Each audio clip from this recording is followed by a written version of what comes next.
ہمیں عذاب جہنم سے محفوظ کر دے۔ ان عذابھا کان غراما، اس کا عذاب تو چمٹ جاتا ہے، وہ تو جان کا لاگو ہے، وہ ایسی تکلیف نہیں ہے کہ آپ جھاڑ دیں تو جھڑ جائے، آپ دوا کر لیں تو دور ہو جائے۔ وہ ایسی بیماری نہیں ہے کہ جسے کوئی حکیم ڈاکٹر کوئی آپریشن کر کے کاٹ پیٹ کے صاف کر دے۔ وہ تو ایسا ہے جسے چمٹ گیا اسے چھوڑے گا نہیں، جان کا لاگو ہے۔ تو یہ تہجد پڑھنے والے، اللہ سے رابطے کرنے والے،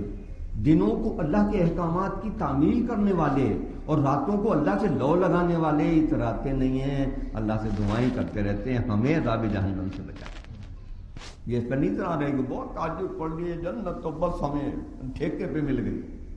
ہمیں کون معاذ اللہ روک سکتا ہے جنت میں جانے سے، اور ہمیں کون سزا دے سکتا ہے؟ فلاں حضرت صاحب کا سایہ ہمارے سر پر، اور فلاں بزرگ کے ہاتھ میں ہمارا ہاتھ، اور فلاں حضرت کا جھنڈا ہمارے کندھے پر، اور فلاں صاحب سے ہم بیعت، اور فلاں صاحب جو ہیں ہمارے پیشوا اور ہمارے رہنما، ہمارے لیے تو جنت ہی جنت۔ یہ سب کچھ کر کے خدا سے ڈرتے ہیں، اپنے گناہوں کی معافی مانگتے ہیں اور اس سے کہتے ہیں اللہ ہمیں عذاب دوزخ سے بچا دیجیے۔ انہا ساءت مستقرا و مقاما، وہ تو بہت ہی برا ٹھکانہ ہے، وہ رہنے کا بہت ہی برا مقام ہے، ایسا کہ جس کی برائی کو الفاظ میں بیان کرنے سے قاصر ہے زبانیں ہیں، وہ بیان ہی نہیں ہو سکتا۔ وہ ایسا ہے کہ ایک دفعہ جسے چمٹ گیا پھر اس کی جان نہیں چھوڑے گا، لہذا اللہ اس دن ہمیں اس سے بچانا، اس سے محفوظ رکھنا، اور اس کے محفوظ رکھنے کا طریقہ ہے جو ان آیات میں بتایا جا رہا ہے۔ تو ظاہر ہے کہ اب ٹائم جو ہے وہ اتنا ہو گیا ہے کہ ہم 70ویں آیت تک نہیں پہنچ سکتے، لہذا آج ہم نے جو آیتیں پڑھی ہیں یہ 61 سے اور 66 تک پڑھی۔ اس کے بعد معاملات شروع ہو رہے ہیں 67ویں آیت سے کہ وہ خرچ کیسے کرتے ہیں، کماتے کیسے ہیں، ان کے پاس مال آتا ہے تو اس کے ساتھ رویہ کیا برتتے ہیں، وہ اللہ کے سوا کسی اور کو تو نہیں پکارتے، وہ ناحق لوگوں کو قتل تو نہیں کرتے پھرتے، وہ بدکاریوں میں مبتلا تو نہیں ہیں۔ اگر انہوں نے ایسا کیا، اور اس کے لیے جملہ ایک استعمال ہوا وَمَن يَفْعَلْ ذَلِكَ، جس کسی نے ایسا کیا، اس میں مومن کافر کی کوئی تخصیص نہیں کی، جس نے ایسا کیا وہ اس کی سزا پائے گا، یلقا عصاما، اور اسے دونا عذاب دیا جائے گا، ضاعف لہ العذاب یوم القیامہ، قیامت کے دن۔ اگر شرک کیا ہے ایک شرک کا عذاب، قتل کیا ہے تو ایک قتل کا عذاب، 4 قتل کیے ہیں تو ہر قتل کا علیحدہ عذاب،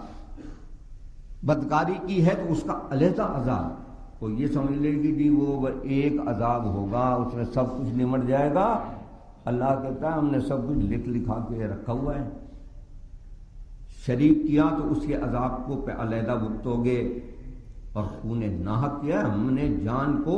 حرام قرار دے دیا ہے، کسی کا خون بہانا ہم نے جان کے تحفظ کا ذمہ دار قرار دیا ہے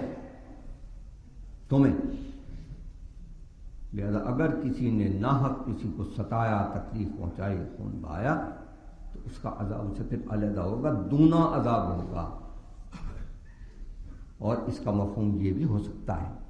کہ تم تو ماننے والے ہو، نہ ماننے والے تو یہ کہہ کے شاید کسی رعایت کے مستحق ہو سکیں کہ ہمیں تو بات ہی نہیں سمجھ میں آئی تھی، تم بات سمجھنے کے بعد،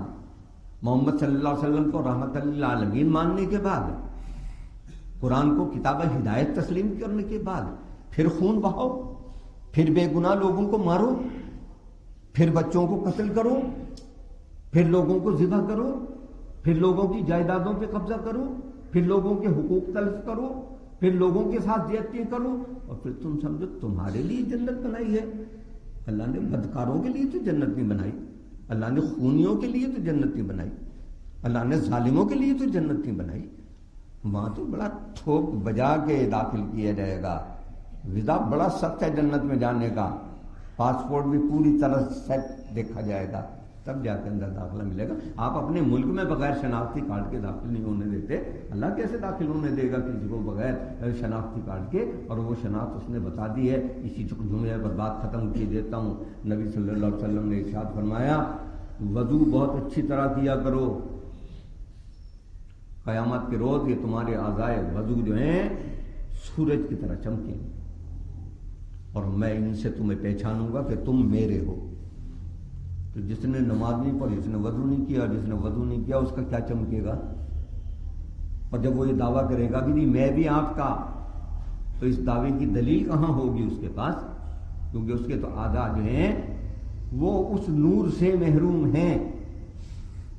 جس نور کو اللہ سے رابطے کی صورت میں نماز میں آدمی چمکا کے اللہ کے حضور حاضر ہوتا ہے، اور اللہ وضو کیے ہوئے اس رابطے کو اتنا مقبول فرماتے ہیں کہ اس کے اعضاء کو سورج کی طرح قیامت کے روز چمکاتے ہیں. اللہ تعالیٰ ہمیں احکامات پر عمل کی توفیق عطا فرمائے. وآخر دعوانا الحمدللہ.